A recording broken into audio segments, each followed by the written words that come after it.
Hey everybody, how's it going? This is Doug with Artfully Rogue. So I got a call from a client the other day and he would like to have me make him 2 beer keg sinks for a brewery up in Canada. So that's what we're going to make right now. Alright, so this is going to be the second time that I'm making a beer keg sink, and because I'm making 2 of them, I wanted to make a wooden jig so that it was easier to hold the beer keg. Because last time I made it, it was just difficult to get the straight lines, and so in any case, I'm making a wooden jig so that the beer keg can sit on and I can strap it down and then I can cut it nice and straight. So I just grabbed some wood in my shop and as you can see here, just kind of building something real quick that I'll be able to use as a jig for the beer keg sink. Just a couple pieces of plywood, took the contour of the keg, that way it sits nicely into the jig. I actually picked up my my beer kegs on Craigslist for like 25 bucks a piece.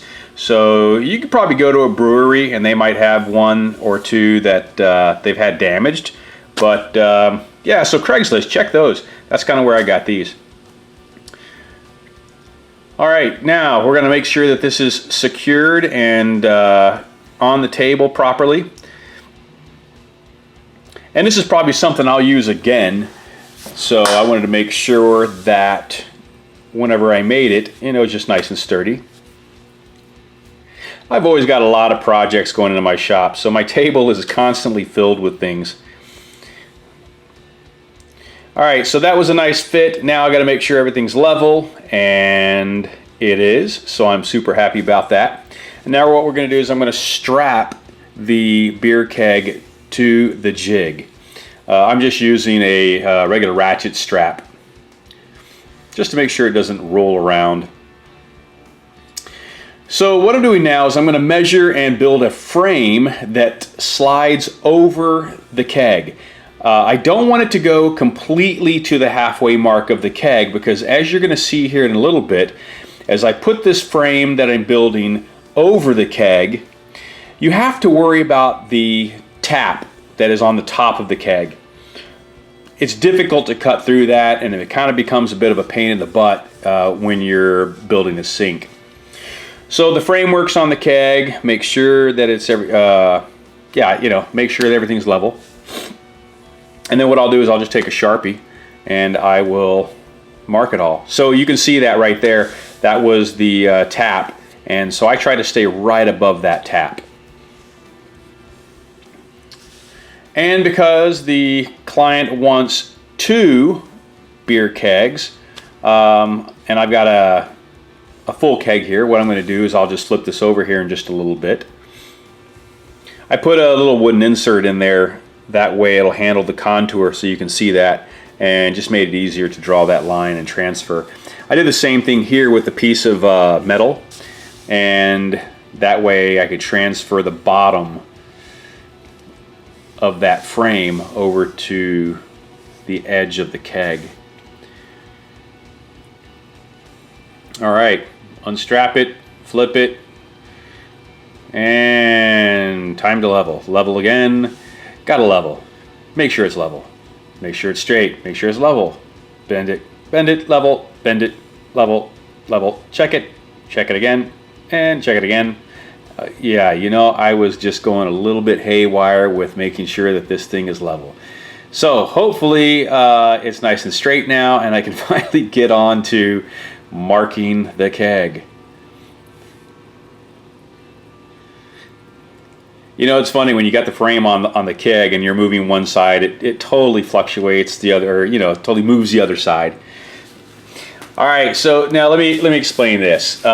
Using cutoff wheels on stainless, I don't know what it is. I'm not a metal scientist, but man, I went through a lot of disc, those cutoff disc.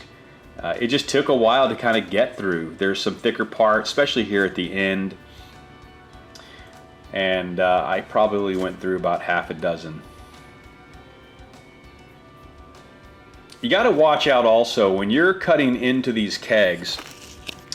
Just because of the way that they're made, and as you start to cut the line through, it will start to bind, and so you just got to be careful that that doesn't bind and catch that grinding disc and snap it while it's going.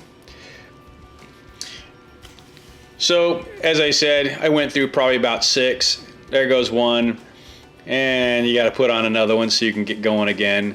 Just went, excuse me, just went through so many of them. Number 2. We'll get on another one. And number 3, yeah, we got to do it again. It's a non-stop process. Number 4, and you're probably going, come on, dude, do we really want to see this in the video? Yeah, I know. I should probably just get rid of all this on the video. But hey, just to show you, you're going to need quite a bit of the disc there.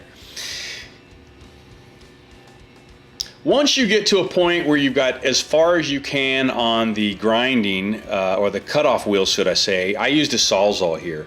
And that kind of got me deeper into the keg.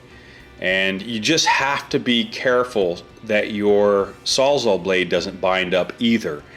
Again, because you're destroying the structure. And at this point, my Sawzall bound up in the keg, and so I had to pull it out. But as you see, boom, we're going to get this keg finally cut. Open that sucker up, and you can see inside there the workings of the keg. So from the top of the tap, you have a pipe that runs all the way down to the bottom that kind of keeps you can suck the beer out.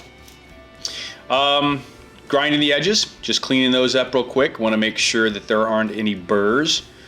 And now what I want to do is make a template so that I can create a mounting plate for the top of the keg sink.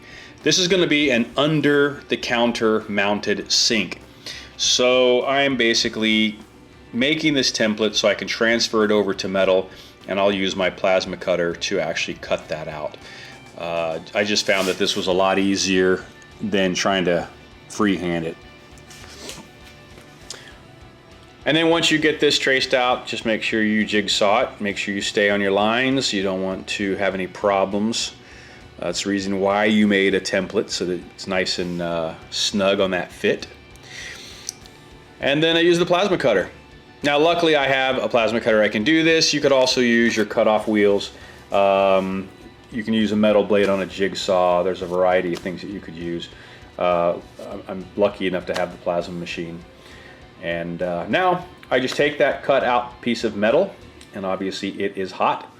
Grind up your edges, and then once all the edges are ground up, you want to make sure that you put it onto the sink and make sure that it fits properly. You want to flip that over and then weld it.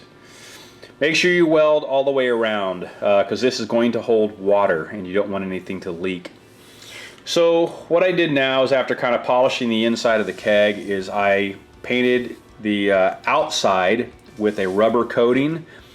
I also put that rubber coating on the inside up underneath the mounting plate. That's why I put all the paper on the inside. Once that's done and dry, then you got to put the drain hole in, and I used an 1 3/4 hole saw bit, and then you just drill right through the center. Put yourself in a drain, and because of the arch on the keg, I had to flip the lower washer, but then I add a plumber's putty around the washer like you would do on a normal sink. You always use plumber putties on a normal sink. And then that's it. Tighten it up nice and tight, and you're done. Trim it up, ship it out. Hey, thanks for taking time to watch my video. If you liked what you saw, give me a thumbs up. If you haven't already subscribed, then please do me a favor and hit that button right there. And if you got a little extra time on your hands, go ahead and check out some more of my videos. I would greatly appreciate it, and we'll see you next time.